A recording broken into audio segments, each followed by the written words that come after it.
Before I proceed to the specifics of the Jeneba Project and what I do and the relevance of why you're here today, I'd like to put the issues of our contemporary existence into a little bit of perspective. I believe all of you in here, or at least most of you, listen to the news every day. And if you are what I am, you become very discouraged by the events you see and the news you hear. The fact is, day in and out, we are confronted by the heartbreaking realities of our global predicament.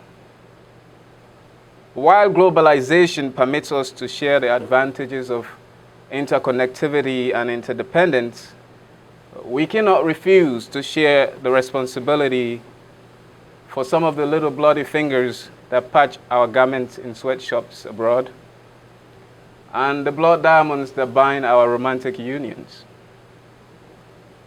In fact, as we speak, Russia has just invaded Ukraine in violation of one of the most sacred principles of international law.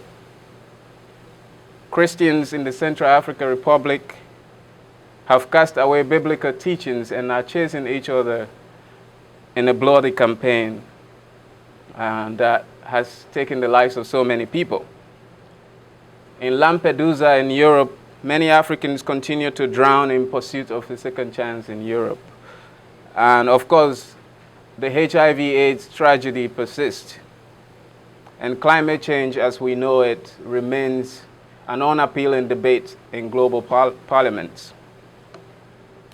So then, at your age, it is very easy to become cynical about a world in such a cataclysmic mess. But before you go into a slumber and recline into the comfort of cynicism, let me direct your attention to the fact that all the challenges I've mentioned are artificial. Based on the simple sense that they are all man-made. So then, in that regard, a remaining thread of optimism is that we can change our individual ways for a better world. After all, we create these problems. We are responsible for them. Therefore, we can change them. And